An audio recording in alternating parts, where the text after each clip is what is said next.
आगे बढ़ते हुए आपको बताते हैं कि ब्रिक करेंसी का जो असर है वो अलग अलग क्षेत्रों पर कैसे पड़ेगा। सबसे पहले आपको बता देते हैं तेल और गैस पर इसका असर पड़ेगा। इसके अलावा बैंकिंग और फाइनेंस पर भी इसका असर पड़ेगा। इतना ही नहीं, इंपोर्ट एक्सपोर्ट कमोडिटीज को लेकर भी इस पर असर पड़ सकता है। ब्रिक्स का असर और कहां पड़ेगा, अंतरराष्ट्रीय ट्रेडिंग को लेकर भी इसका असर साफ तौर पर पड़ सकता है। इतना ही नहीं, टेक्नोलॉजी को लेकर भी इसका असर पड़ सकता है, ये भी माना जा रहा है। इसके अलावा ट्रेवल एंड टूरिज्म पर भी इसका असर पड़ेगा, यह भी माना जा रहा है। ब्रिक्स करेंसी को लेकर लगातार बात इसलिए भी हो रही है क्योंकि फॉरेन एक्सचेंज मार्केट पर भी इसका असर पड़ सकता है, यानी कि कई क्षेत्रों में इसका असर पड़ेगा, ऐसा माना जा रहा है। तो आपको बता दें कि कई क्षेत्रों को लेकर इस पर बातचीत हो रही है और ब्रिक्स करेंसी का असर इन सभी क्षेत्रों पर पड़ सकता है क्योंकि इस समिट में कई देश शामिल हैं। ईरान भी इसमें शामिल होने वाला है, लेकिन ईरान अपनी दो बातों को लेकर इस समिट में पहुंचा है। वो दो बातें कौन सी हैं और क्या उम्मीद ईरान को है, कैसे उसे मदद मिल सकती है, आपको इस रिपोर्ट में दिखाते हैं।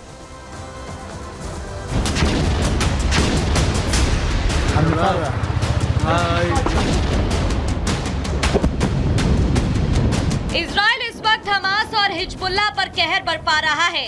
दोनों ही आतंकी संगठनों के आकाओं को इजराइल ढेर कर चुका है। ये दोनों आतंकी संगठन ईरान के प्रॉक्सी माने जाते हैं। यही वजह है कि नसरल्लाह के मरने के बाद ईरान ने इजराइल पर ताबड़तोड़ 200 मिसाइलें दागी थी।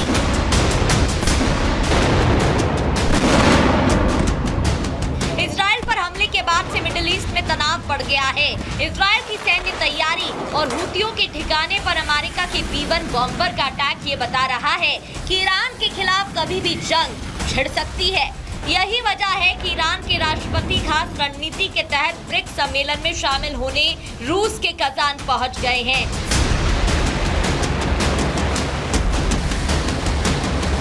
भारत और ईरान के रिश्ते काफी अच्छे हैं। भारत और ईरान के बीच सालों से व्यापारिक रिश्ते भी रहे हैं। अमेरिका के प्रतिबंधों के बाद भी भारत ईरान से ट्रेड कर रहा है। वहीं भारत जंग के खिलाफ खुले मंचों से बोलता रहा है। रूस यूक्रेन जंग को रोकने के लिए भी पीएम मोदी दोनों देशों के राष्ट्राध्यक्षों से मिल चुके हैं। ईरान जानता है कि इजरायली प्रधानमंत्री बेंजामिन नेतन्याहू भी प्रधानमंत्री मोदी के अच्छे दोस्तों में से एक है। ऐसे में अगर जंग को टालने में पीएम मोदी अहम भूमिका निभा सकते हैं। यही वजह है कि ईरान के राष्ट्रपति मसूद पेजेश्कियन ब्रिक्स सम्मेलन में पीएम मोदी से द्विपक्षीय वार्ता कर सकते हैं, साथ ही भारत से जरूरी मदद मांग सकते हैं। ब्रिक्स समिट में मसूद पेजेश्कियन एक पंथ दो काज की रणनीति लेकर पहुंचे हैं। अगर भारत की मध्यस्थता के बाद भी जंग नहीं टली तो पेजेश्कियन रूस और चीन से हथियारों की मदद वाली रणनीति को आगे बढ़ाएंगे। सूत्रों की माने तो पेजेश्कियन और पुतिन के बीच भी द्विपक्षीय वार्ता संभव है, जिसमें मिडिल ईस्ट में फैल रहे तनाव पर चर्चा होगी। साथ ही इजराइल और अमेरिका को रोकने की रणनीति भी बनेगी। अमेरिका से रूस और चीन की अदावत बहुत पुरानी है।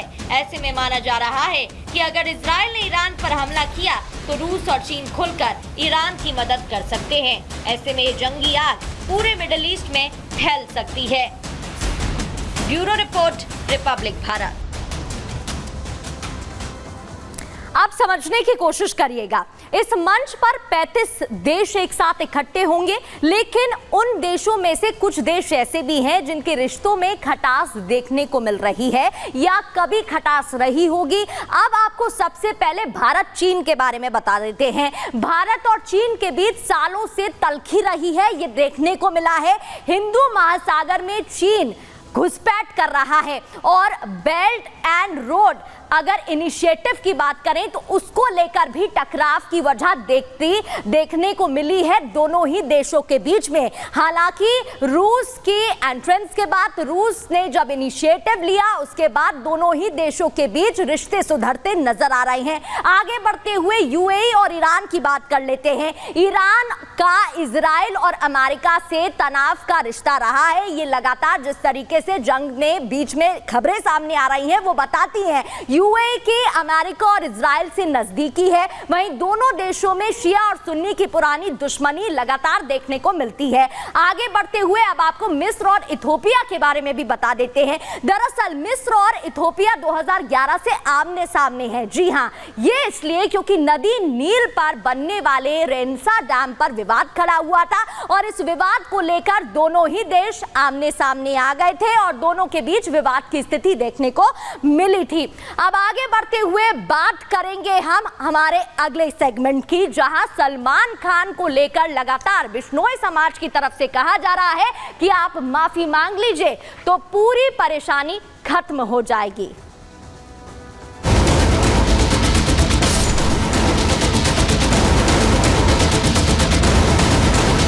उन्होंने जानबूझ के किया, उनको पता था कि बिश्नोई क्षेत्र है और यहाँ जो है शिकार नहीं करने देते। शिकार नहीं किया तो फिर वो किसने किया? अगर नहीं किया तो वो भागते क्यों फिर रहे? हाँ, माफी समाज के बीच में मांगनी पड़ेगी, हो जाएगा फैसला।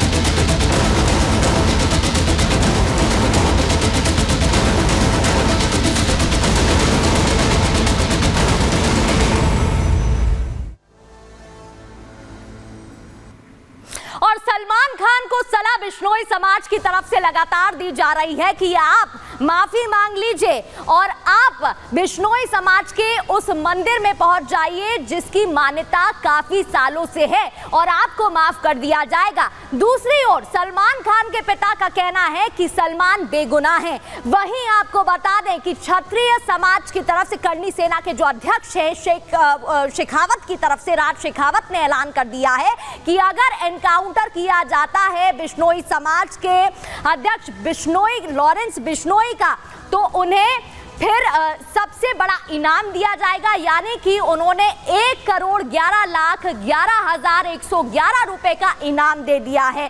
क्या है पूरा मामला, ये भी आपको विस्तार से बताएंगे और बताएंगे कि किस तरीके से एनकाउंटर को लेकर उन्होंने खुला ऑफर दे दिया है। दरअसल क्षत्रिय करनी सेना के जो राष्ट्रीय अध्यक्ष हैं यानी कि राज शेखावत, उन्होंने 1,11,11,111 रुपए का एक इनाम घोषित कर दिया है और लॉरेंस बिश्नोई के एनकाउंटर पे ये उन्होंने खुला ऑफर दिया है।